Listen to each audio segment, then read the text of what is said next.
Tonight on CTV News, Joyce McConnell becomes the 15th president of CSU. Then, after the death of a student, we will let you know what changes Poudre Schools plans on making. And how CSU students feel about marijuana taxes funding education in Colorado. All this and more on CTV News at 7.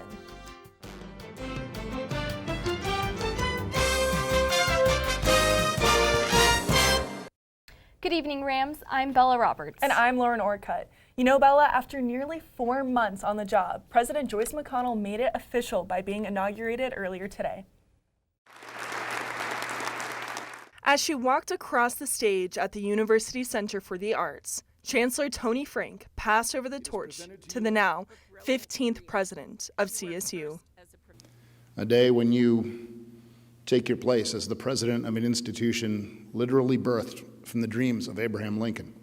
In her address, McConnell talked about her plans to continue making CSU a more inclusive and safe place for students. They deserve a place where there is no question, theirs or anyone else's, whether they belong, because they do. Faculty and students gathered at the watch party in the basement of the Laurie Student Center to watch her address. It was good to see her referenced multiple times that this is a land-grant institution, her commitment to diversity, equity, inclusion. So I think she was doing exactly what she needed, and also I think it's really exciting for us to have a woman president. McConnell has endured a lot of challenges in her first months at CSU, but the promises in her inauguration are just one of the first steps in her presidency at CSU. Colorado Governor Jared Polis announced this week his plan on making college more affordable in the state. The goal is to reduce student debt and contain costs at the institutional level. During his press conference, Polis said, "We know that when Coloradoans have more access to affordable educational opportunities, they thrive and the benefits ripple across the state and help our economy." One of the ways that Polis hopes to reduce costs of college is by reducing the time a student spends in school. Polis hopes to increase concurrent enrollment for high school students to earn college credit, as well as making it easier for credits to transfer among other schools. For more information on Polis's plan, you can visit HigherEd.colorado.gov. Fort Collins Police Services are asking for your help looking for 2 female suspects that spray painted around 20 cars on October 20th. Police say that the vehicles that were vandalized were on Cypress, Fuca, and Ash Drive, all near Lake Street. Police are asking for help identifying the suspects. If you have any information, you are asked to call Detective Tim Moeller at 970-221-6563 or Crime Stoppers of Larimer County at 970-221-6868, and you could be eligible for a cash reward. Last night at the Associated Students of CSU meeting, they met and discussed bills involving veteran affairs and student parents at CSU. ASCSU Chair for Internal Affairs Committee Tristan Reyes authored and presented a resolution expressing support for veterans around the CSU and Fort Collins communities. The resolution claims it's in the best interest of veterans on this campus to feel support and appreciated for their service to this country. The resolution passed with unanimous consent. Later in the night, a resolution was presented by Ryan Krupp, Josh Johnson, and Hannah Brech for student parent absence. Hannah Brech goes into further detail on this resolution. Our student parents are having issues with school closures because the surrounding schools close and CSU does not, and they cannot find people to watch their children, and there are still professors that are not allowing them to make up work, whether it be tests, homework, whatever, and this is disproportionately hurting our student parent population. So we're asking that basically the excused absences that are already in place for other groups be applied to student parents as well for unplanned school closures. The resolution was sent to both external and university issues committees. Allison Tackett, CTV, Channel 11. If you have any questions about these resolutions, you can contact ascsu.com for more information. Fort Collins police are mourning the loss of their 4-year-old canine officer, Ivo, who passed away Tuesday during a surgery at the CSU Vet Hospital. According to police, Ivo joined Fort Collins PD in December of 2017, where he worked to detect narcotics. Ivo was honored by several local jurisdictions, including Lauryn County Sheriff's Department and CSU Police Department. Wow, Bella, that is such a sad story. Now, after a 5-year-old was hit and killed in a crosswalk last week, the Poudre School District is working to address traffic safety at its schools. Superintendent Sandra Seiser said that they are in the progress of studying traffic patterns at the schools in order to make them safer. According to the Coloradoan, the City of Fort Collins and Poudre School District have a partnership to help pay for crossing guards throughout the district.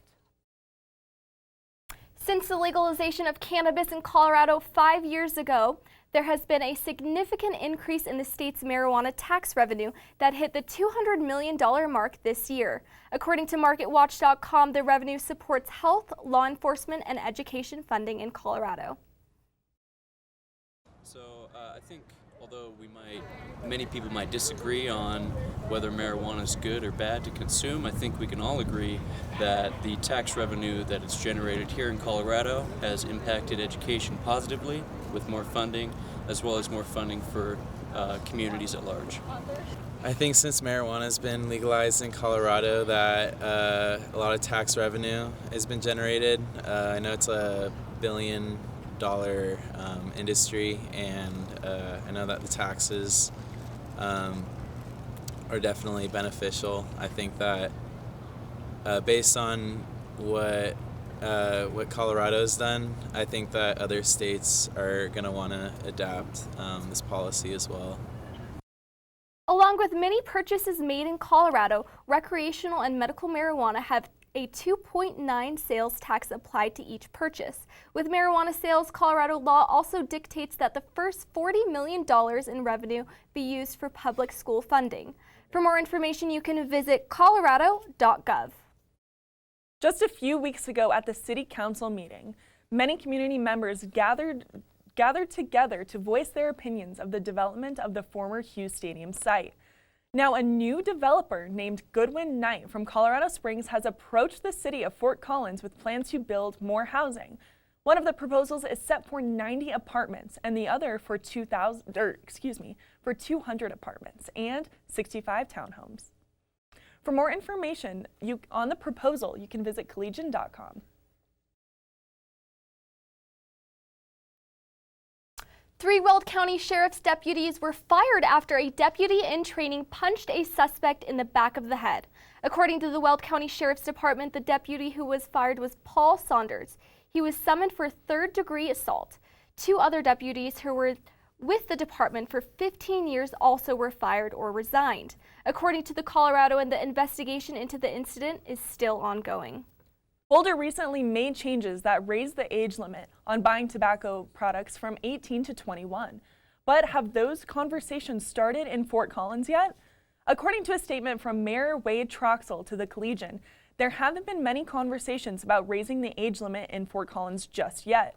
Right now, Laramie County is asking for cities in the county to begin taking a look at policies surrounding the tobacco age limits.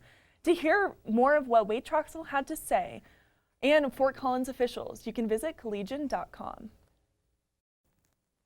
If you've been on campus this week, you may have seen posters and the guest speakers talking about scientific topics and maps. That's because the Geospatial Centroid was hosting events during the week to teach people about the importance of geography and geospatial awareness. Have you two ever used any sort of mapping system? Yeah, I use Google Maps like every single day.